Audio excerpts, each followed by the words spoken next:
Gen V is a show about a bunch of teenage superheroes studying at a school where weird shenanigans happen. Jordan, one of the students in this show, is bigendered, meaning he can exist as a woman or as a man whenever he chooses.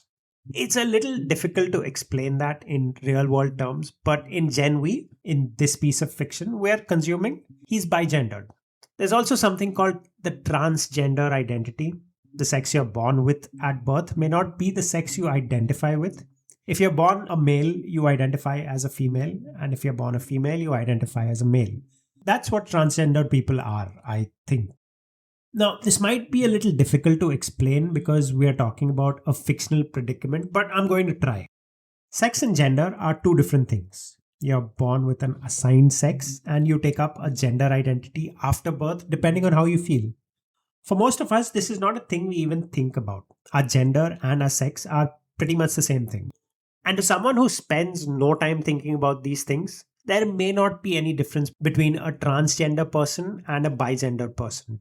But to people who are transgender, or in this fictional world, bigendered, it does matter.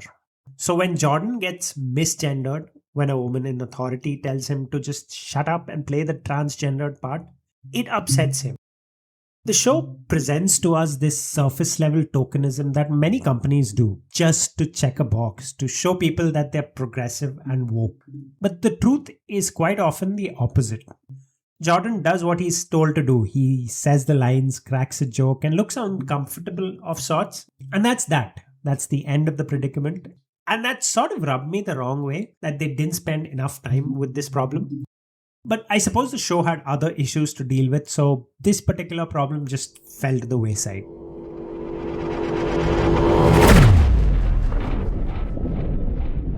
I was a bit out of it when I watched the show. I had other things going on and couldn't give the show my 100%.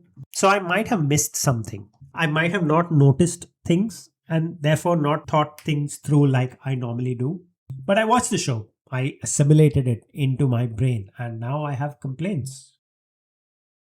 When the show starts, almost everything that happened last season, the heroes getting locked up, Kate and Sam becoming bad guys, Homelander coming in, all of that is just thrown out of the window and everything is reset. So Sam and Kate just come back. Kate is nice to the heroes and actually turns completely good by the end of the season, as does Sam. Homelander is nowhere to be seen. So everything was just reset as if whatever happened last season, that didn't really matter, which is not something you do while telling stories. The show focused too much on the kids. It felt more like a YA show, which is what the show is. The protagonists of the show are young adults. This is a show called Gen V, so it's going to be about kids. I get that. But frankly, Polarity was a lot more interesting than any of the kids. Him and Cypher were the most interesting things this season. Maybe the show would have worked better with both of them getting more screen time, but then the show wouldn't be called Gen V. I don't know. I don't know what I'm talking about. Let's just whatever. Cypher, or rather Godolkin, is a Nazi. He's supposed to be one of those kill all Jews and black people Nazi. And yet he doesn't really show any signs of being a Nazi. He's not racist because he wants Marie to be the one who leads the soups. He's sleeping with a black woman, Sister Sage. So I don't know how he's a Nazi. Although he does have designs for a master race, a race of superpowered beings, and maybe that aligns with what the Nazis really wanted. I don't know. His motivations are very unclear and shaky. His motivations, in fact, keep changing this season so often. We almost got no mention of Golden Boy throughout this season. I don't know if this is the American way of living, but family loss plays a major role in everyone's lives. It doesn't matter how long ago you lost someone, but the ones you lost keep coming up in conversation over and over again. Sam's family mentions Golden Boy maybe once in a conversation, and that's it.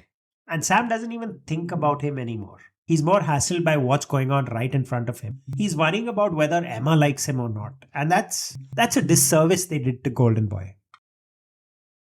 In a show where they're dealing with young people problems, I think it's only fair that the big bad they're fighting is also young.